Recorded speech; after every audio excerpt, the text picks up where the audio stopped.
Di saat kebakaran saya masuk ke dalam.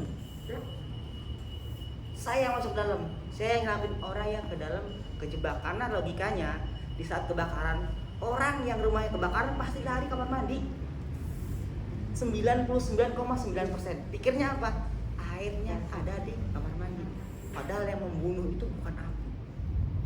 Pembunuh pertama kali itu adalah asap. Tuh. Itu saya masuk dalam. Setelah saya masuk ke dalam, kalau korban tidak ada, setidaknya saya membuka jalur. Barulah tim yang menyempat masuk. Begitu pula sama.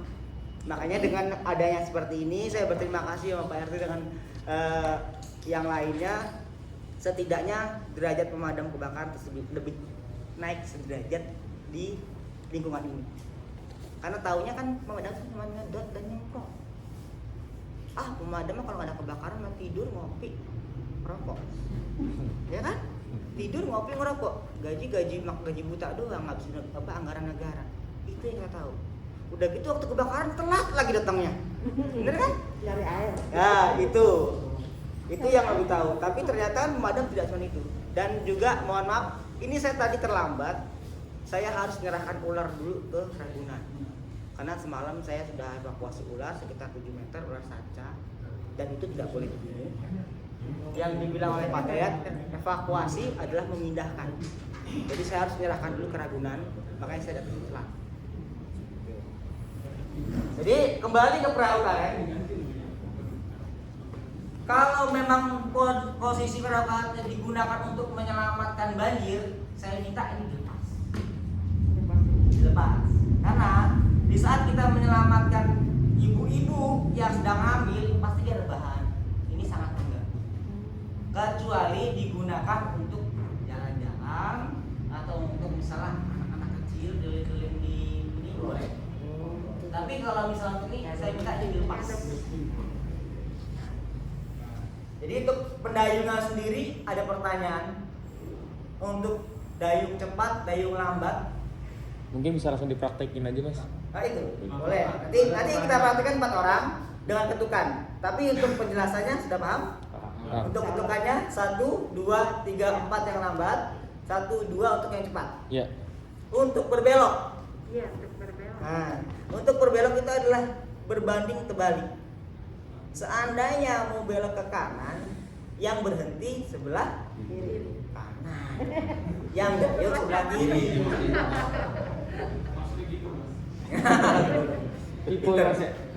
Kalau yang kiri pun sama. Kalau kita mau belok ke kiri, yang berhenti kiri, yang mendayung ke kanan. Berarti yang aktif itu berbanding terbalik sama beloknya.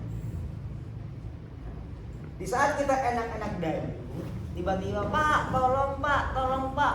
Posisi kita dayung kenceng. Tolong Pak. Woi, balik mundur. Nggak ada gigi mundur kita. Nggak ada gigi mundur. Jadi posisinya seperti apa? Masukkan dayung kita setengahnya untuk menahan dulu. Kalau kita bilang, wah itu ada di sana, kita buru-buru balik, kram otot kita.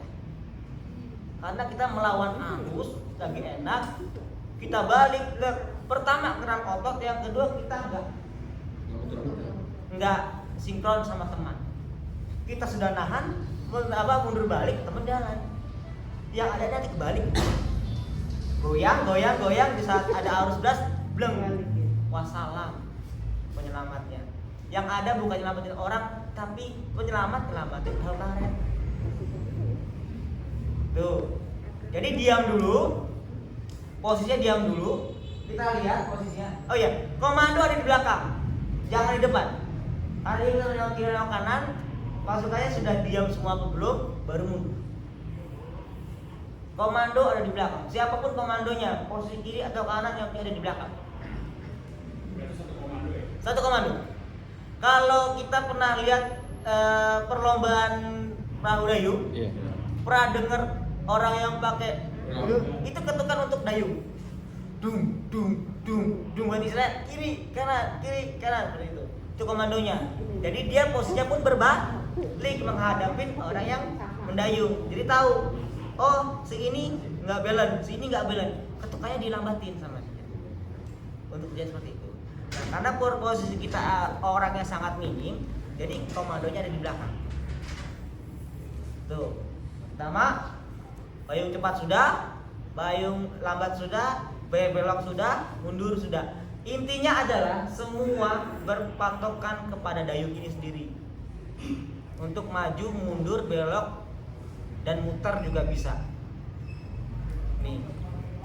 Nah, saya belum tahu nih posisi di sini banjir harusnya deras apa? Deras, ya. Mas.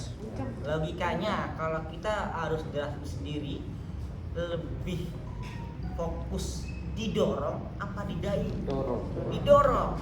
Setidaknya kita hanya mengenal dayung saja, ya kan?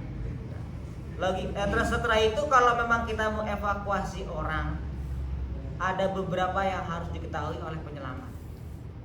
Pertama, selamatkan dulu yang sakit. Siapapun itu orangnya, selamatkan dulu yang sakit. Setelah kita tahu, kita telusuri yang sakitnya mana, baru kita evakuasi yang termuda. Maaf Bu, bukannya apa? Ada ibu-ibu umur 70 tahun sama anak kecil umur 15 tahun. Anak 15 tahun tidak selamat. Ibu-ibu tinggalin. Itu prosedurnya. Karena lebih muda. Kecuali yang sakit. Kalau sakit, ada bayi umur 17, ada bayi umur 7 bulan, ada orang yang sakit, bayi ditinggalkan dulu. Cuman orang Indonesia ini kan serba gak enak, atau terkadang mikirnya, udahlah dua-duanya aja. Saya pun begitu, gak tega. Udah bawa semua dua-duanya. Pada dasarnya ini kapasitas tidak muat untuk beberapa orang, lebih dari 4 orang. Bisa, cuman riskan untuk Terbalik. Kalau misalnya perhitungan kita sebagai manusia awam, ada orang sakit satu atau anak kecil bayi umur 7 bulan dan ibunya, maka kalian berpikir anak kecil enteng kok, silahkan monggo, tapi resiko tanggung, karena kita sudah menyampaikan itu prosedur dari tim SAR seperti itu. Yang termuda, kalaupun memang misalnya harus tidak mau kita rasa gak enak, apalagi yang keselamatan keluarga kita sendiri, maka prosedur itu tidak dipakai. Benar nggak? Contoh kita yang nyelamatin nggak tanya anak kita sendiri dan istri kita kita pasti akan mengalah. Satu dari penyelamat turun. Tinggal pilih mau berdiam di situ nunggu nyelamatin berikutnya atau berenang sendiri. Itulah yang saya bilang, penyelamat lebih banyak mati duluan. Maaf, bukannya saya mau kasar, tapi setidaknya ini memacu adrenalin kita. Jangan menggang-gang. Saya sudah belajar ini. Pas terjun, itu yang namanya sudah panik, pemikiran di otak hilang. Apapun itu. Kalau kita sudah panik, mau orang pandai seperti apapun pasti hilang. Makanya prosedurnya harus diikutin sebelum terjun langsung ke lapangan. Kalaupun emang misalnya ada yang mau selamatkan 1 orang turun, koordinasi dulu sama tim 4 orang. Udah, kamu tunggu di sini, saya ambil dulu, saya jemput. Seperti itu. Biasanya seperti itu. Kalau sudah koordinasi aman, tapi harus ditepati. Kadang-kadang anak muda, kadang-kadang iya. Koordinasi, ya antar balik lagi katanya 2 jam. Udah kelaparan, dapat minat, yang ada datang ngoceh-ngoceh. Wah, tunggu nama. Biasa Indonesia aja kemarin. Ya, itu.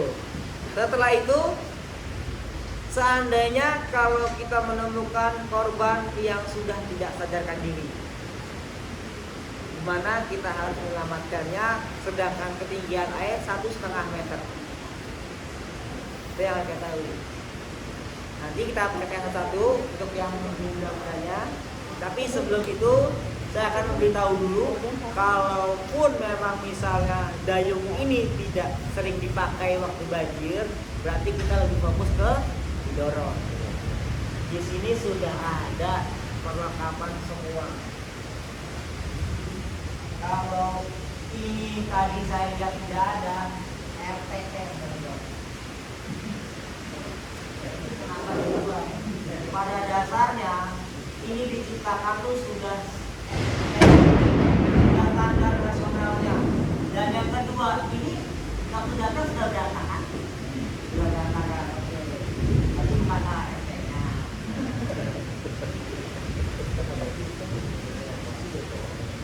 Ini digunakan selain untuk parkir. Jadi jangan parkir data yang pakai motor.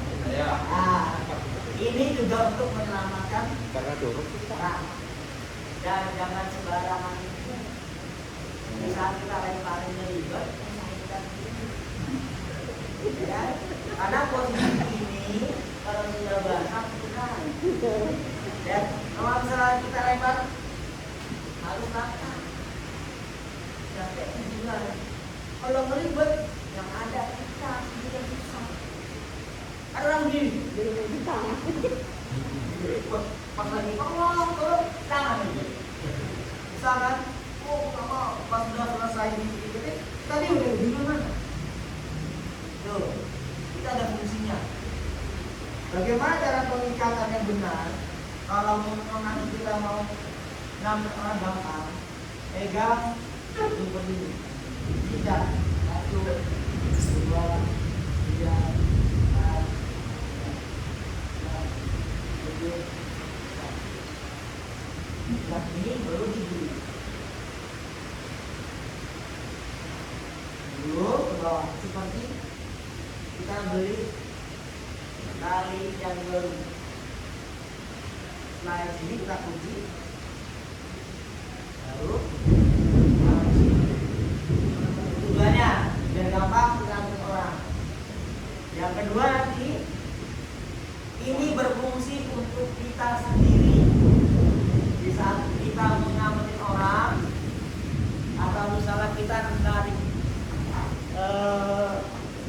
ini nggak kuat dengan arus tinggi, ini adalah senjata satunya kita. Kita 3 orang, kita 4 orang, 3 orang di atas, 1 orang di bawah yang mengalah, contohnya ya. Tiba-tiba kita harus evakuasi ibu yang hamil, posisinya berat, maka 2 orang turun. 2 orang turun, yang 2 dorong, yang di atas tetap ada. Kita dorong orang berat, walaupun dengan air itu membantu beratnya, kita digunakan tenaga yang sangat ekstra untuk mendorong ini. Pak Dayat bilang pakai tali. Kalau kita melawan arus, di saat arus itu berlawanan, disitulah kita ekstra. Jangan sampai tim penyelamat yang diselamatkan malu-maluin.